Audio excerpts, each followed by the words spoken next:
Yes, now very warm welcome to today's talk. It's Emmanuel here.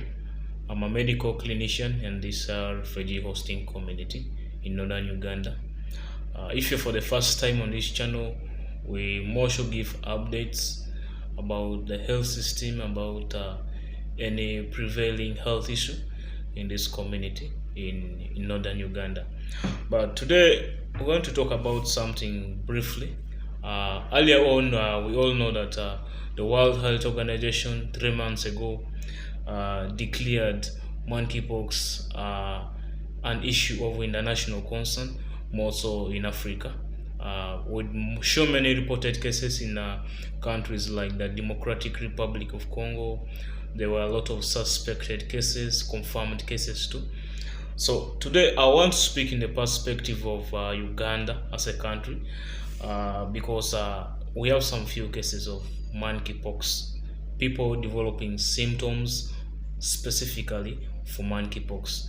So we should not get interested and we spread the news of vigilance so that we don't come up with new pandemics and very many health issues which will so much strain the economic powers of this country who are really struggling so much.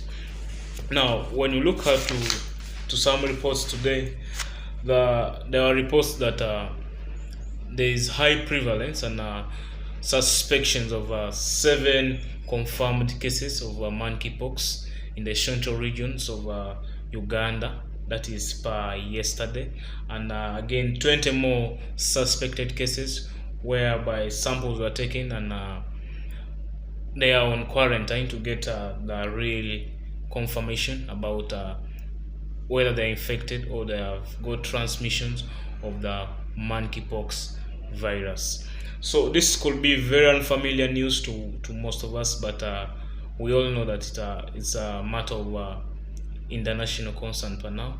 From wherever you are in the United States, in the UK, anywhere you are from other parts of Africa, we should pay the message of vigilance among the people and together working together to see how we can put this into hold, washing hands and following all the standard operation procedures to see that monkeypox is beaten in all parts of the world.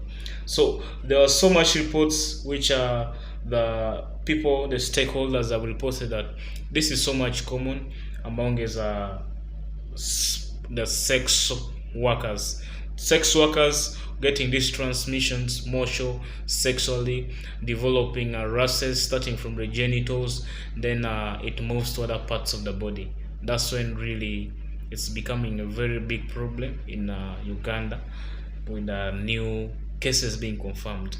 So we need to rise up and we see how we can end this together, because there are so many suspected cases which are also under approval, and we should all work for this.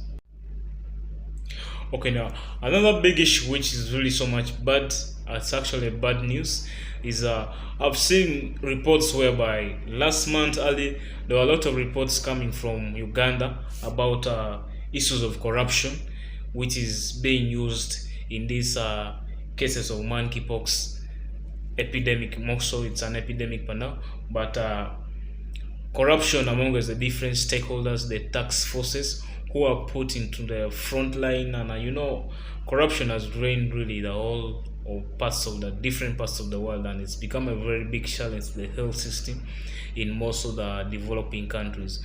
You find there are a lot of reports where people, different stakeholders, health bodies in the different districts whereby they are suspects of monkeypox, they have been scrambling over funds which are released by the government to see how we can together promote awareness about this monkeypox, and they are using the money for their own use, which is really so much fatal, and it's not really what we want.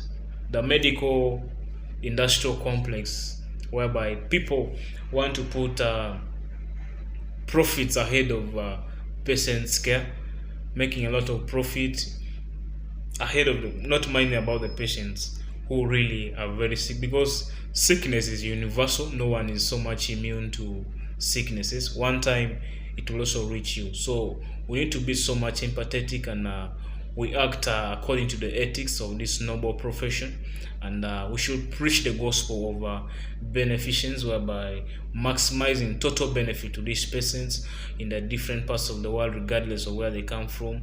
I work in a community which is really so much underserved with essential medicines, but again, empathy should be really our first core principles.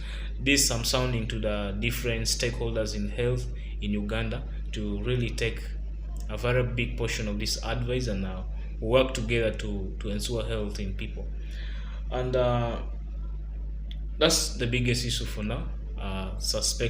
New suspected and confirmed cases of monkeypox in Uganda, and also how corruption is really affecting the fight in these different epidemics and pandemics which are coming now and then. More so the years of COVID-19, this has also coming, but we need to improve as people of goodwill. So I'll leave out for now, and I'll leave you with some of the updates, and you're most welcome. You can watch, and please, we'll meet in the next video. Thanks. Kampala's health officials are stepping up efforts to manage Mpox cases in the Kampala metropolitan area, where 199 cases have been reported. The city's densely populated slums and university hostels have seen the highest numbers, but health teams remain optimistic about containing the spread. However, in Kampala, the most hit division is Kawempe, with 72 cases registered in Kawempe and confirmed, followed by Makindye, which has 17 cases. Nakawa has 16 cases. Lubaga, 14 cases. And Central has 12 cases.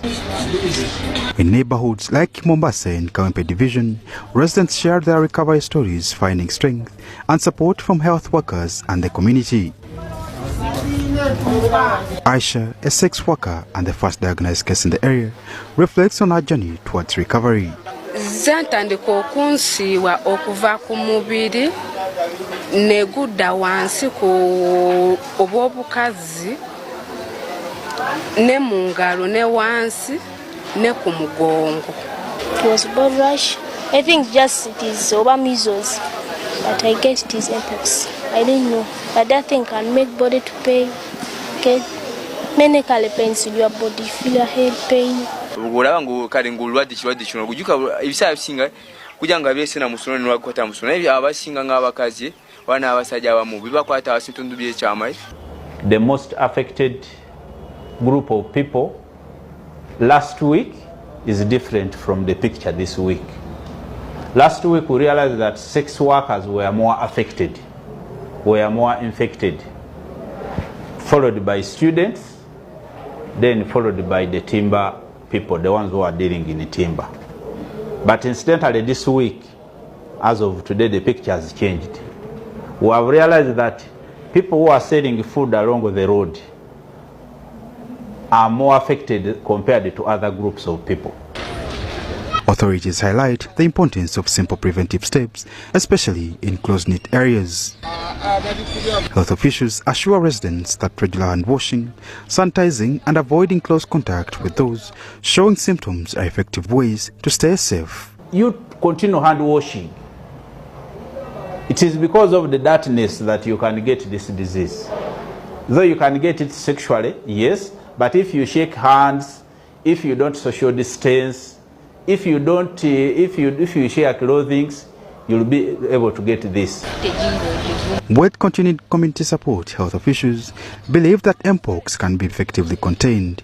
By working together and following recommended precautions, Kampala's residents can look forward to a healthier and safe environment.